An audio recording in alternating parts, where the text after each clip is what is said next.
আসসালামু আলাইকুম, সবাই কেমন আছেন? আলহামদুলিল্লাহ আমরা সবাই ভালো আছি।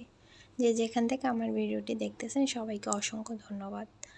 আর যারা নতুন তাদেরকে অনুরোধ করব আমার চ্যানেলটি সাবস্ক্রাইব করার জন্য। আজকে হচ্ছে আমি এই যে রুটি বানাবো। যে আটাগুলো ধরছি বলতে গরম পানি দিয়ে, একটু গরম পানি কুসুম কুসুম গরম পানি দিয়ে তেল দিলাম একটু, এগুলা মানে আটার মধ্যে দিয়ে এগুলা মেখে নিলাম। দেখেন কি সফট হয়েছে, এরকম সফট হবে। তো সময় না থাকলে 5-10 মিনিট রাখবেন, আর সময় থাকলে মানে এর আগে আধা ঘন্টা যদি ধরে রেখে দিতে পারেন তাহলে তো ভালো, আরও সফট হবে। আমি সাথে সাথে বানিয়ে ফেলতেছি, প্রায় 2-3 মিনিট মানে 5 মিনিট রাখছি। দেখেন মধ্যে নিলাম, এই যে মধ্যে নিতে আসি, ভালো করে মধ্যে নেবেন। আর আমার ভিডিওটি যদি ভালো লাগে একটা লাইক করবেন, কমেন্ট করবেন, সাবস্ক্রাইব করবেন। দেখেন নোটিফিকেশানটা অন করে দেবেন। এই যে আমি এগুলো আলাদা করে নিলাম, ঢেকে রাখছি, না হয় শক্ত হয়ে যাবে, ওই জন্য। এখন আমি রুটি বানাবো।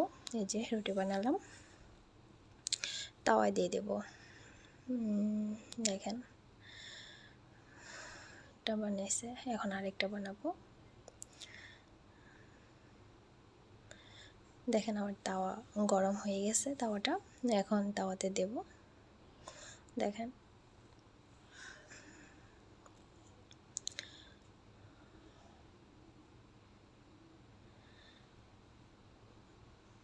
আমি রুটি বানাচ্ছি কিন্তু পরোটা না। দেখেন দেখেন কি সুন্দর ফুলছে, দেখেন কি সুন্দর ফুলছে। আর এগুলো একদম সফট থাকবে, মানে 2-3 দিন পর্যন্ত সফট থাকবে, ফ্রিজে রাখতে হবে না। দেখেন যদি আমার ভিডিওটি যদি ভালো লাগে একটা লাইক করবেন, কমেন্ট করবেন, সাবস্ক্রাইব করবেন।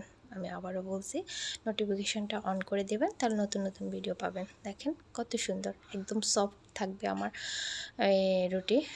দেখেন আমি যেভাবে বলছি এভাবে বানালে আপনাদের রুটি সফট হবে আশা করি। দেখেন তো ভালো থাকেন, আল্লাহ হাফেজ, আসসালামু আলাইকুম।